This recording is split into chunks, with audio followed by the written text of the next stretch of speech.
Okay, another teaser before we jump into the checklist. I just want to real quickly review some of the typical behaviors we find in the classroom, just as a frame of reference as we go through the checklist. I think it's healthy to look at this list and think about the list, and we'll be able to frame components of the checklist to the areas of we really want to focus on for the qualities that we want to strengthen, and and then the areas where the student already shows strengths, we want to maximize their potential through the checklist by maximizing their strengths. So just some things to think about before we jump into the checklist, and you might want to write some of these things down as a frame of reference of um, what points in the checklist will really help amplify our ability to improve those areas. So some of the items that we want to go over: impairment of the use of multiple nonverbal behaviors such as eye contact, facial expressions, body posture, and gestures. Failure to develop peer relationships. That's a biggie. Lack of spontaneous sharing of enjoyment, interest, or achievements of others. Delay of lack of spoken language, inability to initiate or sustain conversation, repetitive use of language, lack of varied spontaneous make-believe play or social initiative play, restrictive, repetitive, stereotype behaviors and patterns, inflexible adherence to specific non-functional routines or rituals.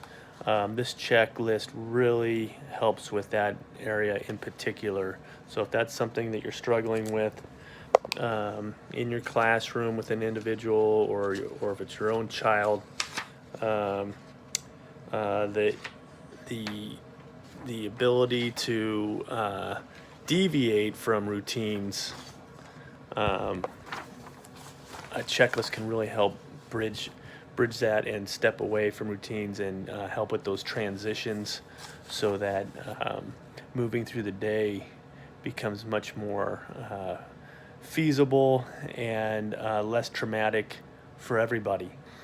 Um, Repetitive motor mannerisms, checklist can help with that. Persistent preoccupation with parts or objects definitely helps with that, this checklist.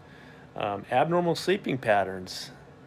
The body loves routines, and this checklist can help um, create routines that help with daily time schedules.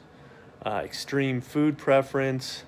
Um, Maybe not a whole lot of assistance in that area, although some of the checklists do involve recommending uh, exploring food allergies and food sensitivities, because just from my experience over the years, there's something there when it comes to nutrition and autism. I've done a lot of research with it, so um, I'm always happy to talk about those things. I'm not a medical doctor, but I have done a lot of research in the area of nutrition, and could point you in a direction of some good MDs that have real good perspectives on the GI tract, and how it relates to eating and subsequently behaviors.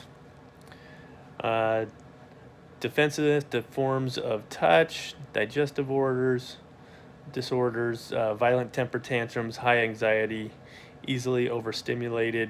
Checklist really helps out with the overstimulation component, and in my opinion, that's so much of that is what it's all about. Is when you're there's a prediction of, or you're able to create predictability of the environment for the individual.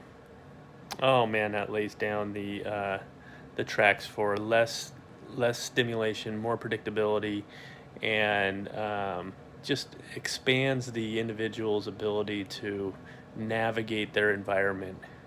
Predictability is so huge, and it just creates the foundation for learning.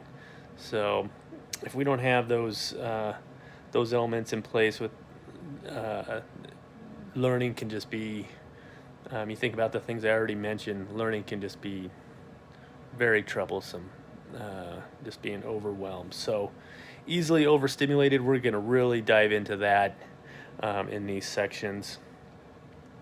Poor motor skills, um, creating routines, uh, making the motor skills development part of the day. That's part of the checklist. Um, and this is the biggest area, in my opinion, in the checklist, is the whole sensory dynamic of autism. Uh, Sensitivity to smell, taste, touch, light, and sounds.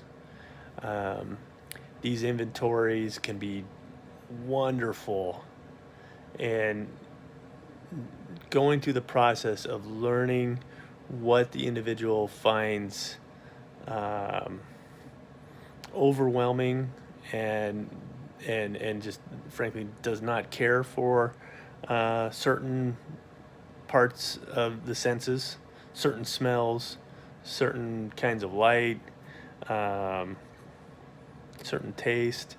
But so that's, those that gives you the ability to avoid pitfalls.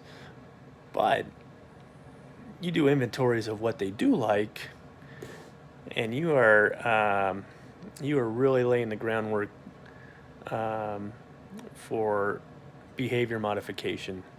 Um, People always think of behavior modification in things like token systems and things like that, um, but they never really think about things like, as far as sensory integration, and we'll dive more into that. But just for example, a smell, um, just having some oils that for the person to be able to smell as a reward for doing something great, um, can be much more rewarding to someone than the little gold star, or the cheese it, or little food reward. So there's just such an array of rewards out there, but it really becomes important to examine um, the likes and dislikes of the individual, and we'll talk about how we go through those inventories to really nail down what's going to be most motivating for the individual to set them up for success.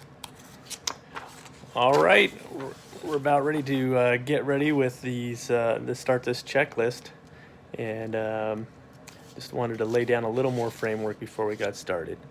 Thank you.